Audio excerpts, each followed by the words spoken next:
Halo semuanya, kali ini kita akan bahas tentang yang namanya perumusan masalah. Jadi dalam satu riset, kita selalu harus mendasarkan dari masalah yang ingin diteliti. Bagaimana cara mencari masalah tersebut? Pertama, kita harus menentukan dulu problem areanya atau bidang penelitiannya. Jadi misalkan hal yang sangat kita tertarik. Oh, saya tertarik misalkan dengan blockchain. Atau mungkin, oh saya tertarik dengan misalkan yang namanya integritas akademik. Setelah itu masuk, baru kita bisa menentukan problem finding. Kita bisa mencari permasalahan yang lebih spesifik lagi. Misalkan di blockchain. Ternyata kalau dilihat, oh gas fee-nya mahal nih. Biaya untuk ngupload data ke blockchain-nya tuh mahal. Gimana cara mereduksinya? Nah, itu adalah problem finding. Atau tadi, oh ya, integritas akademik. Kita lihat ternyata masalahnya masih banyak yang nyontek. Gitu kan? Bagaimana solusinya? Perlu diingat bahwa penyusunan rumusan masalah ini sebenarnya akan cukup makan waktu dan biasanya sudah akan menjadi setengah dari perjalanan penelitian. Selama memang masalahnya benar-benar sudah di well defined, sudah ditentukan dengan baik dan komprehensif. Bidang ilmu itu dikatakan hidup apabila bisa menghasilkan permasalahan. Jadi sebenarnya kita nggak perlu khawatir bahwa masalahnya habis. Itu jarang banget. Biasanya ketika kita melakukan suatu penelitian, itu akan muncul pertanyaan-pertanyaan baru. Muncul permasalahan-permasalahan baru. Dan itu harus dihandle lagi. Ada penelitian lanjutan lagi. Begitu. Nah, sekarang bagaimana menentukan topik risetnya? Jadi ini akan menjadi latar belakang permasalahan sebenarnya. Nah, kita bisa punya 3 sumber, gitu kan. Bisa dari buku. Buku ini biasanya perlu waktu kan untuk diproduksi. Dan biasanya mereka hanya berisi ilmu-ilmu yang sudah stable, sudah stabil. Artinya apa? Artinya ilmu ini biasanya sudah ilmu-ilmu lama. Kalau kita lihat, kita baca buku-buku gitu ya. Itu biasanya ilmu-ilmu yang mungkin sudah 10 tahun, 15 tahun gitu yang ditemukannya di zaman lalu. Nah, alternatif lainnya adalah artikel ilmiah. Jadi ada yang namanya jurnal, ada yang namanya proceeding. Ini bisa ditemukan di Google Scholar ya. Lebih up to date dan biasanya kita akan mencari jurnal atau proceeding yang 5 tahun terakhir paling lambat gitu ya. Dan ada juga yang ketiga, yaitu ketika kita menemukan sendiri problemnya di lapangan, seperti di perusahaan, instansi, pemerintahan, dan seterusnya. Apa sih permasalahan sebenarnya? Kalau kita definisikan. Pertama, itu kesenjangan antara fakta dengan harapan. Jadi, misalkan nih, kita kan pengen semua bisa menggunakan blockchain dengan baik. Tapi sebenarnya ada masalah kan? Ada masalah di biaya. Biaya untuk mengunggah data ke blockchain-nya.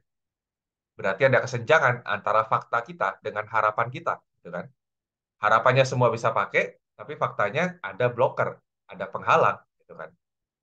Sama juga integritas akademik. Kita pengen semua mahasiswa itu bekerja atau belajar dengan baik dan dengan jujur.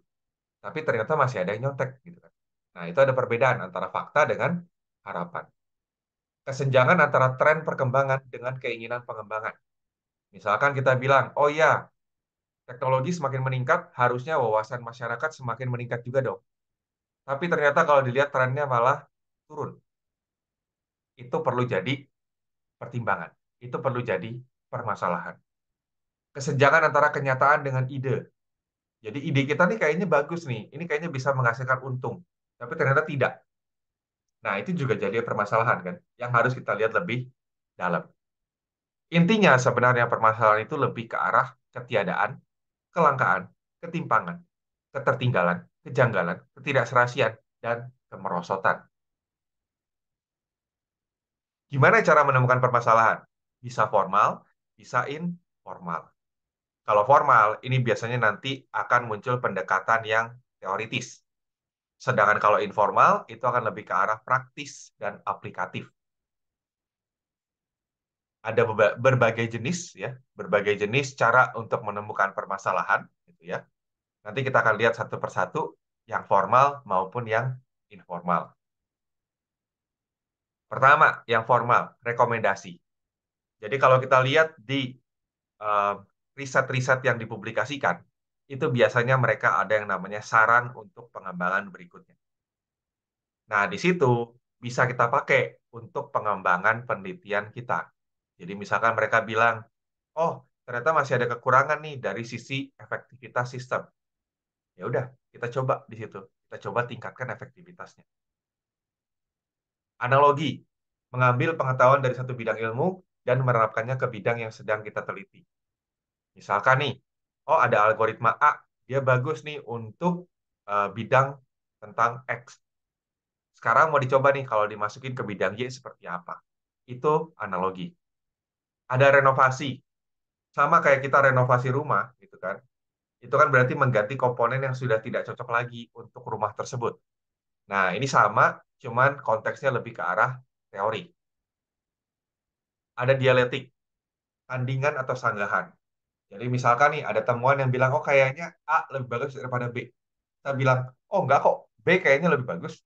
Nah, di situ bisa menimbulkan permasalahan. Ada juga ekstrapolasi. Jadi di sini membuat tren satu teori atau tren permasalahan yang dihadapi.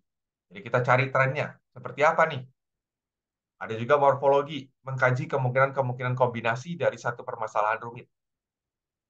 Ada dekomposisi, jadi satu masalah besar kita pecah ke masalah-masalah kecil. Ada juga agregasi.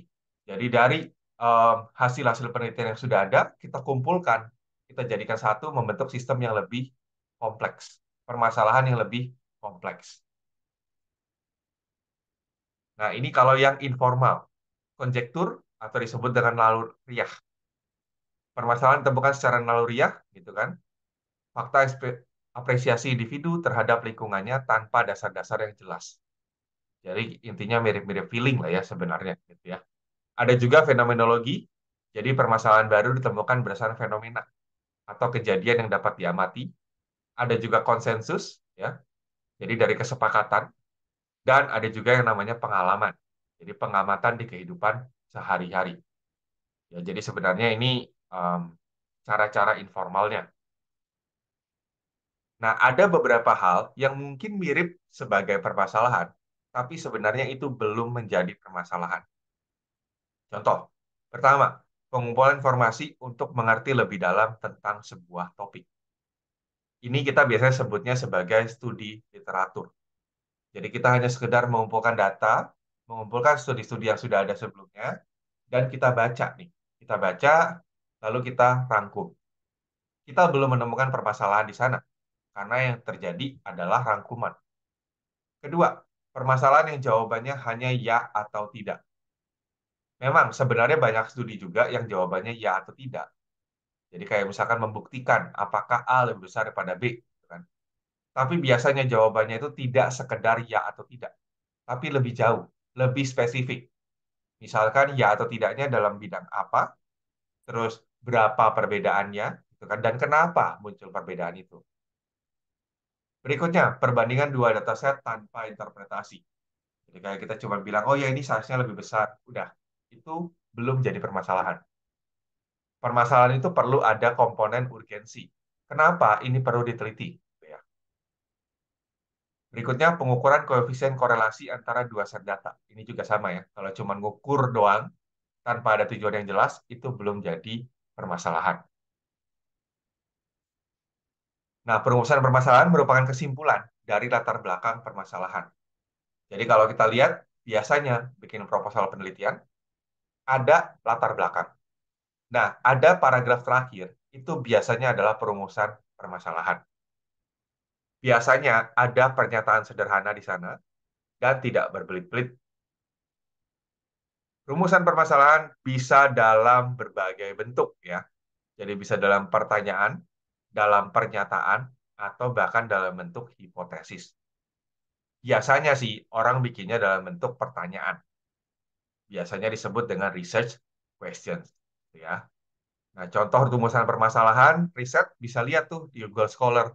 Google Scholar cari aja artikel-artikel, baca paragraf terakhir dari introduction-nya. atau dari latar belakangnya. Itu adalah bentuk dari rumusan permasalahan. Tentu, setiap bidang beda-beda cara penyampaiannya. Bahkan di bidang yang sama pun ada beberapa jenis penyampaian. Tapi minimal kita bisa dapat variasinya seperti apa dan garis besarnya seperti apa. Nah, ini contoh pertanyaan penuntun untuk kalau bikin rumusan masalah.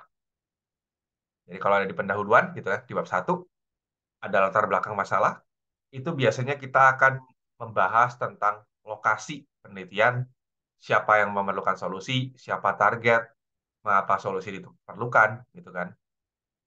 Apa yang dijadikan sebagai solusi, kapan solusi diperlukannya, dan bagaimana solusinya diupayakan. Itu sebenarnya pertanyaan-pertanyaan yang bisa kita pakai untuk menuntun munculnya yang namanya rumusan masalah.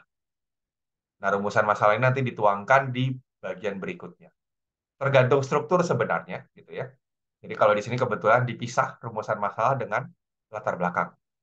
Ada yang menyatukan semuanya, gitu ya. Jadi tidak dipisah jadi subbab, tapi jadi semuanya jadi satu, gitu ya. Itu juga bisa, ya. Nah, ringkasan, jadi masalah harus diformulasikan ke dalam pertanyaan-pertanyaan riset atau research questions, dan itu harus terukur secara jelas dan objektif. Hindari kata-kata subjektif atau umum. Kenapa? Karena ini akan menjadi dasar keseluruhan riset. Nggak boleh cuma sekedar apakah metode X bagus. Baik, nggak boleh. Kita harus bilang, baiknya itu dalam sisi apa? Oh, lebih efektif jika dibandingkan dengan metode Y. Atau mungkin, bagus itu dapat dari mana? Oh, bagus itu dari sisi pandangan masyarakat terhadap kualitas produk.